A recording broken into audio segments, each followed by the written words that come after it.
Initier le service public nationalisé, EDF-GDF.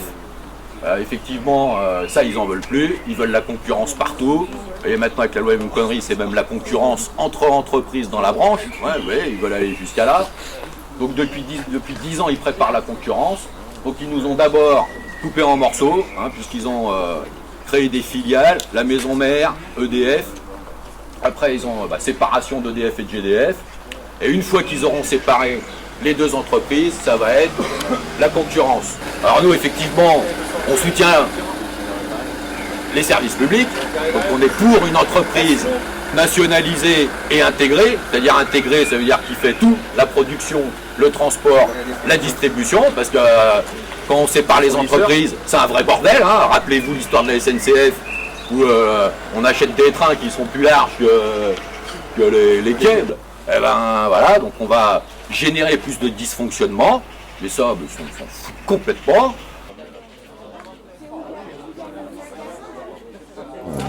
On entend les médias en ce moment qui nous dénigrent énormément, donc effectivement, on a besoin de porter des actions qui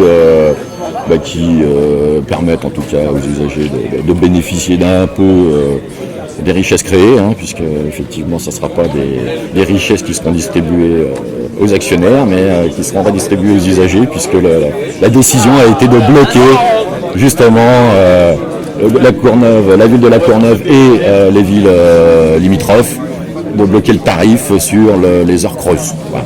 Donc dès 6 h du matin, en fait, un Robin des Bois est passé et a bloqué le système. Et donc là, les gens, à cette heure-là, sont toujours en heure creuse. Voilà. Et quand on fait le calcul sur l'ensemble de la France, c'est des mini-plans sociaux tous les ans, en région parisienne, par exemple, dans le secteur de la distribution, en comité d'établissement, on avait 6 emplois qui disparaissaient par mois, sur l'Île-de-France. Donc vous faites le calcul par région, on subit effectivement des mini-plans sociaux. Alors c'est pas des licenciements, c'est des suppressions d'emplois, tout simplement.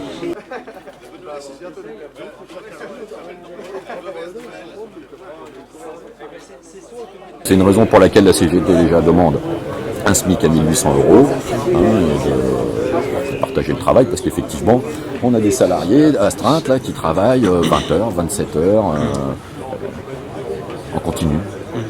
Et une des dispositions de la loi El Khomri, donc qui prévoit de fractionner les 11 heures de repos consécutifs, est déjà appliquée dans les industries électriques et gazières.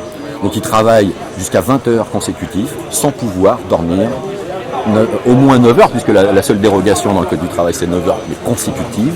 Parce que là-dessous, il doit y avoir les pains au chocolat. Il y a des pains au chocolat dessous.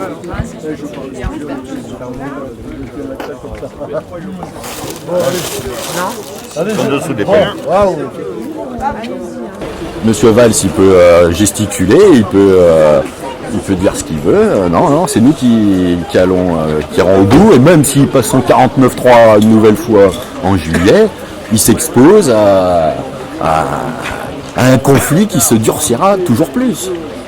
On ne peut pas accepter une loi qui nous fait revenir 2 siècles en arrière, qui nous met dans un monde de libéralisme total, de précarisation, de flexibilité, où chaque employeur fait son code du travail dans son entreprise. On ne peut pas accepter ça, et on n'acceptera pas.